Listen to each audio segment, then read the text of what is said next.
Hello everybody and welcome back to another blind commentary of RWBY Vol.4, World of Remnant, Atlas and Vacuo. Yeah, Vacuo. Don't know how to pronounce that, but soon we'll hear. Yeah, man, I've been loving this. I don't know what it is about this World of Remnant, but they somehow scratch my itch to know more about the lore, because it is like a really fully fleshed out world, and I like to know more about different worlds and settings, so it's just naturally just feeding that itch, and it's fantastic. I love it. Oh, outro, if you really care. But yeah, I'm really happy about these episodes being like this. Yeah. Also, just having two in one allows me to focus quite a bit more on them, but regardless, I suppose we should begin.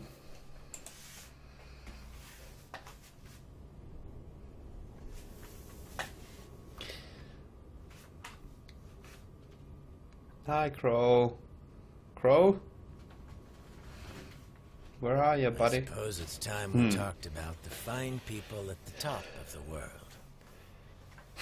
Atlas. I love how much I appreciate that they didn't leave any snark out of that and just gave it so much like that. It actually feels like it is Crow just telling somebody about the world, not just having a random narrator, but an actual personality behind the narrator. That's so.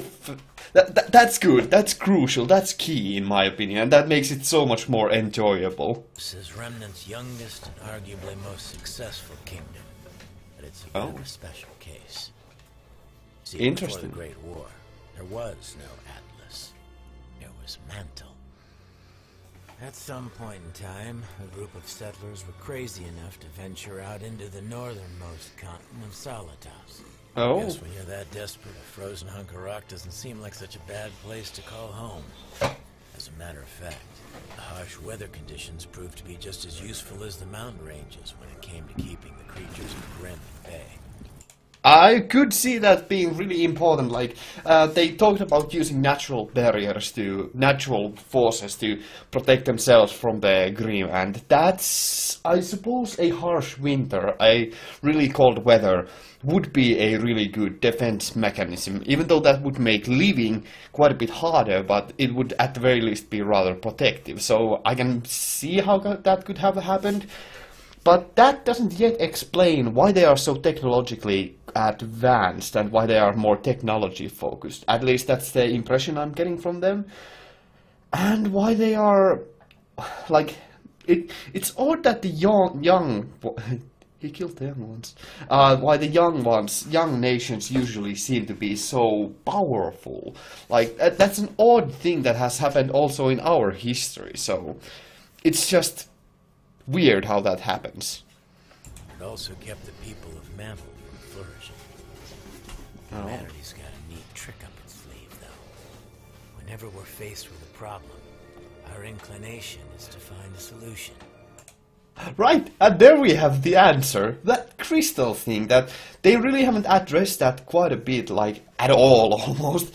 They haven't talked about it really all that much, but those crystals, that kind of magical powder kind of substance, that would make sense why that kind of super secret power source would make sense, that why they are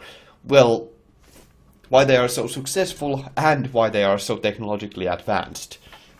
The cold climate of Solitas forced its settlers to adapt. They developed a more advanced technology, and they did it faster than the rest of the world. Oh. Because they had to survive. But it was the Great War that really kicked things off. New forms of dust application and weaponry allowed Mantle to... Right, it's called dust. So, what? Now, that Great War really is something that I kind of want to know more about as well, but I believe we're gonna get more about... I mean, most obviously they are going to expand upon that, because otherwise that would be such a huge check of Skarn that it just wouldn't make sense to leave such a huge question unanswered. But it's gonna be interesting to see how they will answer it. Expand. More and more territory was set aside for dust mining and research. If the dust is actually a natural resource, they can run out of it, can't they? So that would be actually kind of troublesome now, wouldn't it? Unless there's way to produce more of it, then it's gonna be like fossil fuels. But look, I feel like there could really easily be a shortage of it, unless it's like abundant in Atlas. In the region of Atlas, Kingdom of Atlas. Turret beside the kingdom's combat school, Alcius, was the most opportune area to construct a new R&D facility. But by the time things were all said and done, it would be much, much more.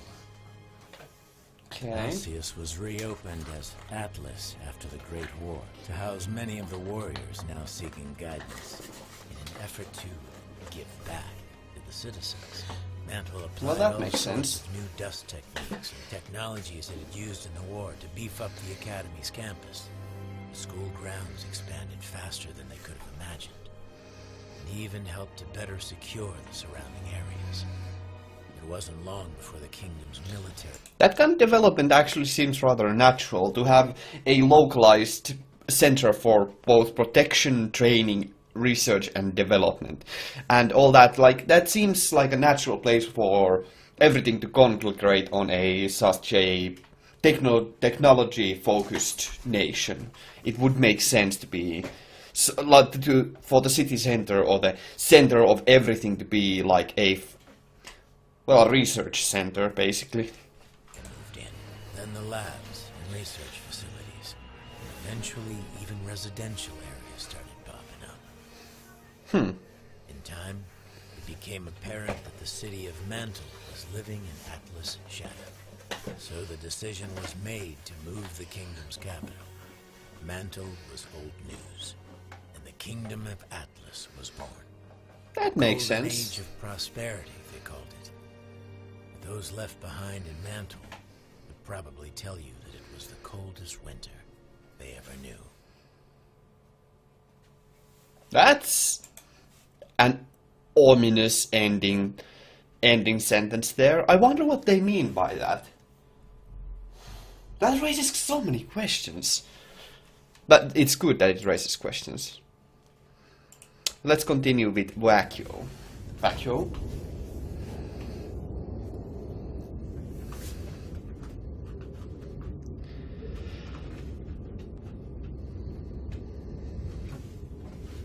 Now, if there's one kingdom that's had a... Apologies for that. Vacuo, the last of the four great kingdoms.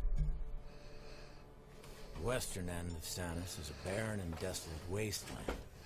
Long ago, before man went and ruined everything, it was a paradise. Oh. The center of the vast desert was an oasis unlike anything you'd ever seen. A jungle bursting with natural resources, geographical defenses, and the world's largest... Actually, now that I remember, start thinking about that, we don't know that much about Vacuo, do we? Like, I can't remember actually anything from there. I can't even remember any... Like, I know there are characters from Vacuo, obviously there needs to be, but I can't remember any specifics, so that's unfortunate. Just recorded deposit of dust. Nomads that survived the journey across the scorching sands settled down in this little hidden gem. Also, most likely there is dust somewhere else in the world, just regarding the Atlas, talking about Atlas.